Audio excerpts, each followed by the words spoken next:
Mary Anning, the fossil hunter who changed science forever. Welcome to another episode of the Forgotten Histories podcast.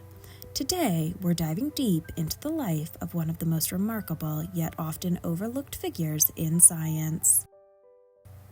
A woman who spent her life unearthing fossils, challenging established scientific ideas, and paving the way for modern paleontology. Her name is Mary Anning. Anning's story is not just one of scientific discovery. It's also a tale of overcoming personal adversity, gender discrimination, and social barriers. So, let's take a closer look at her life and legacy.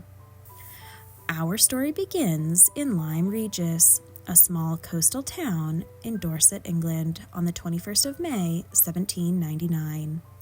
It's a town situated on the world-famous Jurassic Coast, a World Heritage Site known for its rich fossil deposits. Mary Anning was born into a humble family.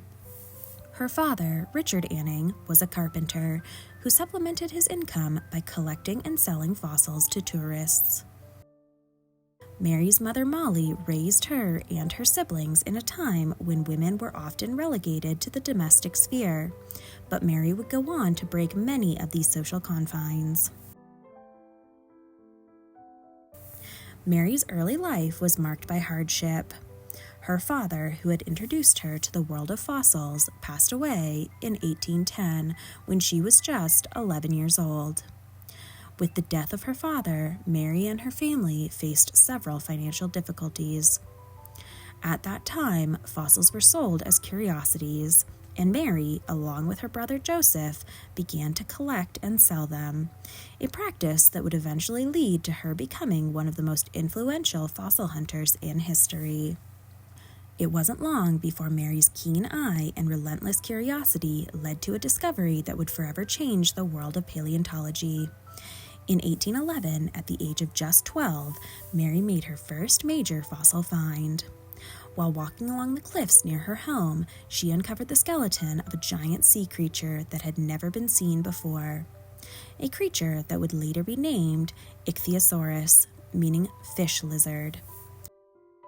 The fossil was enormous, stretching over 10 feet long, and it seemed to depict a creature that was part fish, part reptile.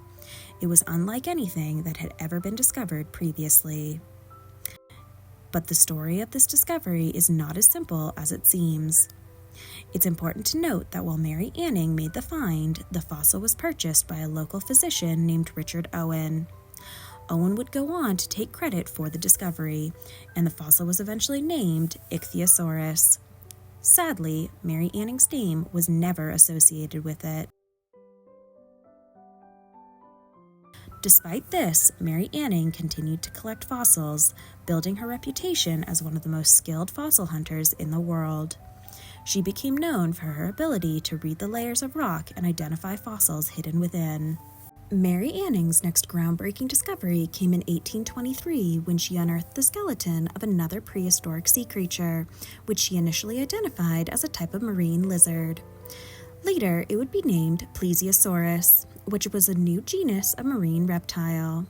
The Plesiosaurus is often depicted with its long neck and small head, an image that would become iconic in popular culture. Like her previous discoveries, this one would not result in any public recognition for Anning herself. The fossil was once again claimed by others in the scientific community, specifically by prominent figures like Henry de la Beche, a famous geologist, and Richard Owen, who again took credit for her findings. The scientific community at the time was dominated by men, and women were rarely given credit for their contributions, no matter how groundbreaking. Mary Anning, who was not formally educated, had no access to the same opportunities as her male counterparts, but her discoveries still shook the foundations of natural history. Mary Anning's influence was undeniable. Her fossils were admired by many leading scientists, including Charles Lyell, and her discoveries became central to ongoing debates about the age of the Earth and the theory of extinction. Anning's discoveries contributed to the growing body of evidence for the theory of extinction, which was still a controversial idea in the early 19th century. Before Anning's work, many scientists, particularly those in the religious community, believed that all species of animals had been created by God and were therefore eternal. Anning's fossils, which clearly depicted creatures that no longer roamed the earth, challenged these ideas and played a key role in the gradual acceptance of extinction as a scientific fact. In the 1820s and 1830s, naturalists like George Cuvier and Richard Owen began to piece together the puzzle of extinction, and Anning's finds were invaluable in that effort. Her discoveries also provided important evidence for the concept of strata, the layers of rock in which fossils are found. The order in which fossils appeared in these rock layers indicated that life on Earth had changed over time and that some species had vanished entirely. But even as her work became central to this new understanding of the natural world, Anning's contributions remained largely unrecognized in the scientific community. Many of her male colleagues took credit for her discoveries, and she remained a humble, relatively unknown figure.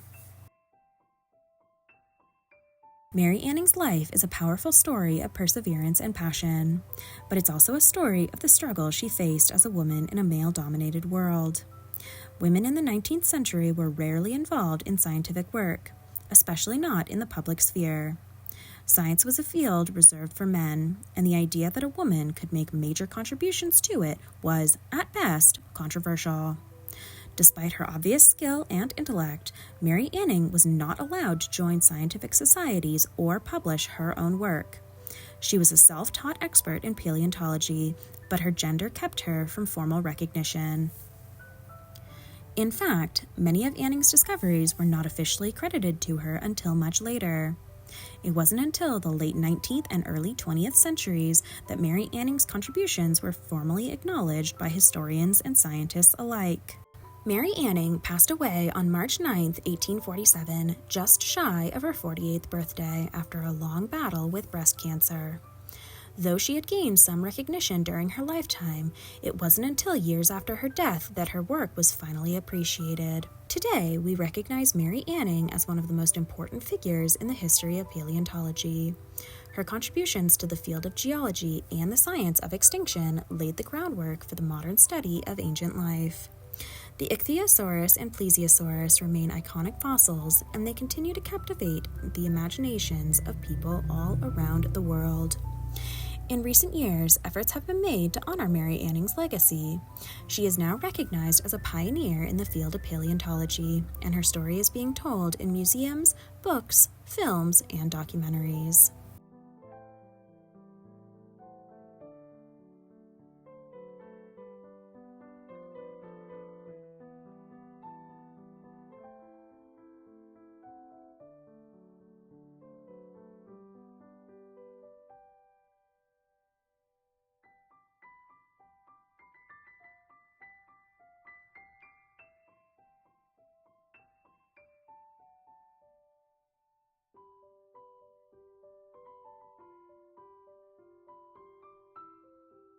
Thank you for listening to this episode of the Forgotten Histories podcast.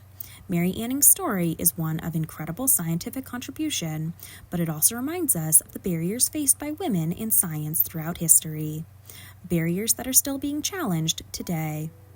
If you enjoyed today's episode, don't forget to subscribe and stay tuned for more episodes